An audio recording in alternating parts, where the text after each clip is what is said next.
Hello student, आज के इस वीडियो में हम लोग बात करेंगे व्हाट इज इलेक्ट्रिसिटी पे और फ्रिक्शनल इलेक्ट्रिसिटी किसे कहते हैं। तो उसके पहले भी आप लोगों ने अपनी प्रीवियस क्लासेस में एक एक्टिविटी परफॉर्म की होगी और वो एक्टिविटी ऐसी होगी कि आपने या तो अपना पेन या फिर ये कॉम इस तरीके से रब किया होगा अपने हेयर में और उसके बाद में आपने अपने डेस्क पे या फिर हाथों में छोटे पेपर पीसेस लिए होंगे और जब हम लोग इसको रब करने के बाद में इन दोनों को पास में लेके आते हैं तो ये जो पेपर पीसेस है ये इसको अट्रैक्ट कर लेते हैं और रब करना पड़ेगा। तो आप लोगों ने ये एक्टिविटी की होगी। तो यहाँ पे हो क्या रहा है कि जब हम लोग इन दोनों को रब कर रहे हैं, कॉम को और हेयर को, तो कॉम में एक प्रॉपर्टी आ गई है कि ये जो लाइट ऑब्जेक्ट है, थोड़ी देर के लिए इसने अट्रैक्ट किया था यहाँ पे, ये प्रॉपर्टी इसमें डेवलप हो गई। तो this was the first property observe by Thales. Thales नाम के वैज्ञानिक ने इसको ऑब्जर्व किया था और 600 एडी के करीब करीब इसको ऑब्जर्व किया था। तो यहाँ पे हुआ क्या है कि जब हमने रब किया दो बॉडी को तो एक बॉडी में प्रॉपर्टी आ गई है कि वो लाइटर बॉडी, ये बॉडी हो गई और ये जो पेपर पीसेस हम लोगों ने लिए हैं ये लाइटर बॉडी है। ये दोनों एक दूसरे जो ये पेन या फिर यूं कह सकते हैं हम लोग कॉम, ये इसको क्या करेगा, अट्रैक्ट करेगा। ठीक है, तो यहां से हम लोगों को पता चलता है कि फ्रिक्शन जब होता है तो उससे इलेक्ट्रिसिटी प्रोड्यूस हो जाती है। अब बात आती है इलेक्ट्रिसिटी की, है ना, या फिर यूं कहें कि हम लोग फ्रिक्शनल इलेक्ट्रिसिटी। तो ये जो इसमें प्रॉपर्टी आई है कॉम में या प्लास्टिक में या पेन में कि ये लाइटर बॉडी को अट्रैक्ट कर रहा है, इसी को हम लोग बोलते हैं फ्रिक्शनल इलेक्ट्रिसिटी। जैसे हमने रब किया, अब इसने इसको अट्रैक्ट कर लिया है, मतलब कि इसमें अब इलेक्ट्रिसिटी है। और कौन सी इलेक्ट्रिसिटी है? फ्रिक्शनल इलेक्ट्रिसिटी है।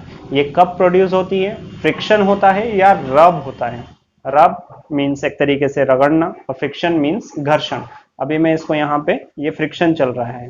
ठीक है, तो थेल्स नाम के साइंटिस्ट ने सबसे पहले इसको ऑब्जर्व किया था। और अब अगर हम लोग बोलें कि व्हाट इज इलेक्ट्रिसिटी, तो उसके लिए हम लोगों को ऐसा कहना पड़ेगा कि जो इलेक्ट्रिसिटी है, इलेक्ट्रिसिटी इज एनर्जी। एक्चुअली ये क्या है? Energy. Electricity is energy which produce या develop the property of attracting the body, lighter body ये कह सकते हैं, हल्की चीजों को। ये जैसे पेपर जो था ये क्या था? हल्का था, और ये जो बॉडी थी इसने इसको क्या कर लिया था? अट्रैक्ट कर लिया था। तो ये प्रॉपर्टी डेवलप होना ही क्या कहलाता है? इलेक्ट्रिसिटी कहलाता है। बात करते हैं, उसके बाद में बहुत सारे साइंटिस्ट आए, उन लोगों ने अपने एक्सपेरिमेंट परफॉर्म किए और एक्सपेरिमेंट परफॉर्म करने के बाद में ये कंक्लूजन निकला कि अंबर एक पदार्थ का नाम होता है, मटेरियल है। एक ग्लास ले लें, एबोनाइट ले लें, सल्फर ले लें या पीथ ले लें, इनमें से कुछ भी ले लें और उसको रब करें। हम लोग किस पे रब करें? वुल पे, सिल्क पे और फर पे। ठीक है, तो इन मटेरियल में ये जो अट्रैक्शन वाली प्रॉपर्टी है ये दूसरे को क्या करेंगे? लाइटर बॉडी को क्या करेंगे? अट्रैक्ट करेंगे। ये बॉडी इनमें डेवलप हो जाती है। ठीक है, सबसे पहले किसने ऑब्जर्व किया था? ग्रीक साइंटिस्ट जिनका नाम था क्या? थेल्स। ठीक है, तो थेल्स ने जो परफॉर्म किया था, ये फिनोमिनॉन ऑब्जर्व किया था, ये किसके साथ परफॉर्म किया था? अंबर के साथ किया था। और अंबर जो है वो एक ग्रीक वर्ड है जिसका मीनिंग होता है इलेक्ट्रॉन। इसीलिए यहाँ पे जो नाम है ये इलेक्ट्रिसिटी यहाँ से आया है। ठीक है, तो अब यहाँ से बहुत सारे कंक्लूजन निकलते हैं, उनके बारे में हम लोग बाद में डिस्कस करेंगे। अब सबसे पहले हम लोग ये बात करें कि ये जो फ्रिक्शनल इलेक्ट्रिसिटी है, अब हम लोग बात कर रहे हैं फोकस किस पे? फ्रिक्शनल इलेक्ट्रिसिटी पे। तो जो फ्रिक्शनल इलेक्ट्रिसिटी है वो केवल और केवल इंसुलेटर में होती है। जैसे मैं अगर मान लीजिए ये प्लास्टिक है तो ये एक इंसुलेटर है। कॉम भी प्लास्टिक का बना हुआ होता है, पेन भी जो है वो प्लास्टिक का बना हुआ होता है। ठीक है, तो ये सारे क्या है? इंसुलेटर है। तो इंसुलेटर में ही हम लोग फ्रिक्शनल इलेक्ट्रिसिटी डेवलप कर सकते हैं। अगर आप सोचे कि एक कंडक्टर, मतलब ये अगर मान लीजिए आयरन का बना हुआ होता, मतलब लोहे का या किसी और मेटल का बना हुआ होता, तो इसको हम लोग कंडक्टर कहते और कंडक्टर को ऐसे रब करते और फिर अगर हम लोग पेपर के पास में लेके आते तो ये प्रॉपर्टी अट्रैक्शन की नहीं डेवलप होती, क्योंकि ये क्या होता है? कंडक्टर होता अगर, तो ये इसमें जो चार्ज है वो चार्ज कंडक्ट हो जाता, मतलब ट्रांसफर हो जाती है एनर्जी जो है वो। ठीक है, तो ये आपको ध्यान रखना है कि फ्रिक्शनल इलेक्ट्रिसिटी जो है वो सिर्फ और सिर्फ इंसुलेटर में डेवलप होती है। और कब होती है? जब हम लोग इनको रब करते हैं या फ्रिक्शन करते हैं। ठीक है। दूसरा इंपॉर्टेंट जो आपको बात ध्यान रखना है कि ये जो हम लोग एक एक्टिविटी परफॉर्म करते हैं कॉम्ब वाली, कि हम लोगों ने हमारे जो हेयर है उस हेयर में इसको रब किया, और रब करने के बाद पेपर के पास लेके गए, स्मॉल पीस ऑफ पेपर, तो वो पेपर जो है वो इससे चिपक जाते हैं। ठीक है। तो वो होता है, लेकिन एक केस में नहीं होता है, अगर आपके बाल जो हैं वो गीले हैं। गीले बालों पे ये कभी नहीं होगा।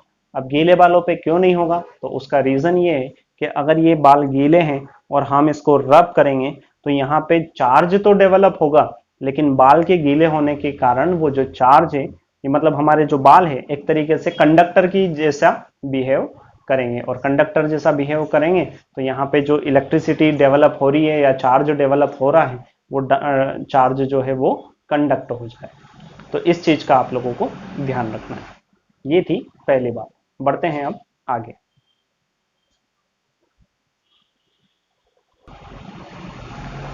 चलिए अब आगे बढ़ते हैं। आगे हम लोग कुछ एक्सपेरिमेंट या ये समझ लें कि एक तरीके से एक्टिविटी है। एक्टिविटी भी इस तरीके से, यहाँ जो मैंने नाम लिखे हैं उन्हीं में से हम लोग कुछ मटेरियल ले रहे हैं। जैसे मैंने लिया है GS, G फॉर ग्लास और S फॉर सिल्क। ठीक है। फिर मैंने लिया है FE, F फॉर फर और E for ebonite. W means wool, और यहाँ पे P मीन्स प्लास्टिक, और R फॉर रबर लिया है। हो सकता है आपको ये दिख नहीं रहा हो, मैं लिख दूंगा इसको।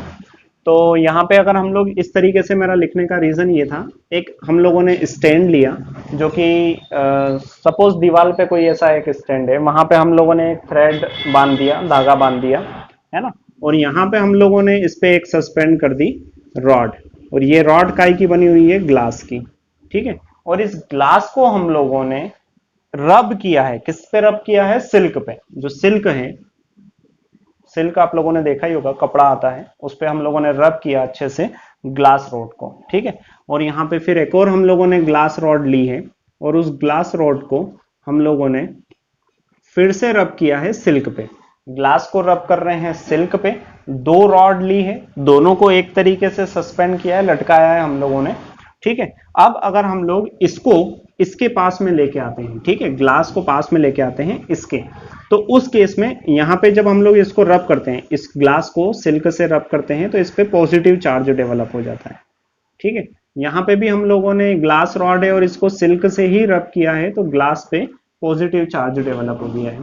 अब जब हम लोग इस ग्लास रॉड को इस ग्लास रॉड के पास में लेके आएंगे, तो ये जो ग्लास रॉड है इसके कारण ये ग्लास रॉड थोड़ी सी दूर चली जाएगी।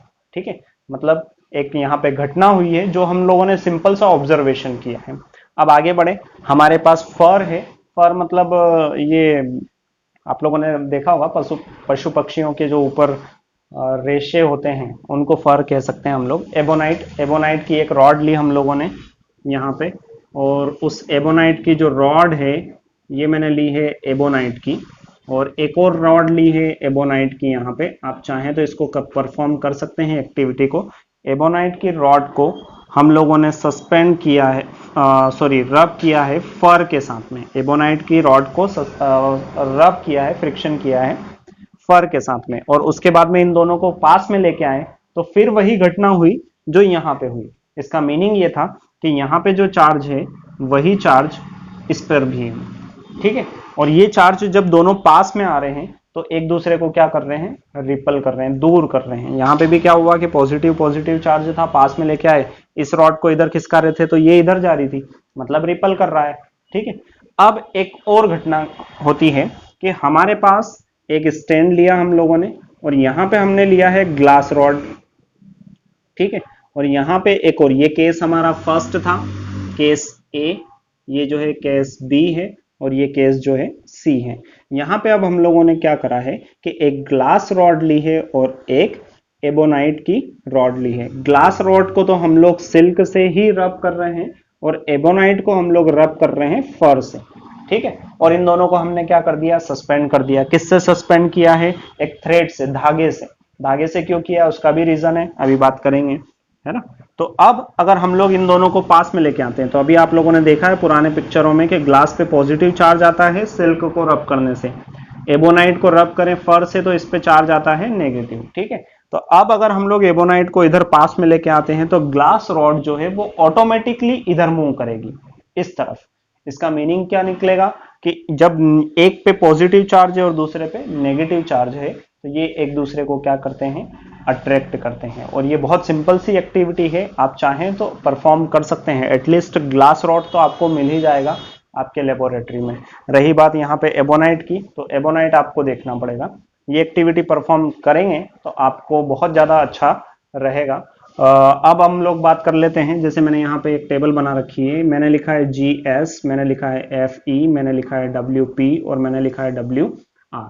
ऐसा इसलिए लिखा है मैंने कि ग्लास इधर वाले जितने भी हैं GFWW, वुल वुल, ये तो ऑलमोस्ट सेम है, इन पे चार्ज रहता है पॉजिटिव, आप फ्यूचर में याद रखें इसलिए। और यहाँ पे SEPR, तो इन पे चार्ज रहता है नेगेटिव, ठीक है। आपको याद रखना पड़ेगा GS, FE, WP और WR। इसको आप एक अलग तरीके से भी याद रख सकते हैं, स्पेयर करके याद रख सकते हैं, SPER, स्पेयर। इधर भी थोड़ा सा जंबल हो जाएगा, वो आपके ऊपर डिपेंड करता है आप किस तरीके से याद रखना चाहते हैं। तो यहाँ पे मैंने बाइफरगेट कर दिया है कि किस पे पॉजिटिव चार्ज होगा, किस पे नेगेटिव चार्ज होगा। अभी आप लोगों ने देख भी लिया है, ग्लास रॉड पे पॉजिटिव चार्ज आता है। तो यहाँ से कंक्लूजन निकला था इस एक्टिविटी से कि क्या, कि पॉजिटिव चार्ज या सेम चार्ज होगा तो वो एक दूसरे को क्या करेंगे, रिपल करेंगे। और अगर अपोजिट चार्ज होगा दो बॉडीज पे तो they will attract each other.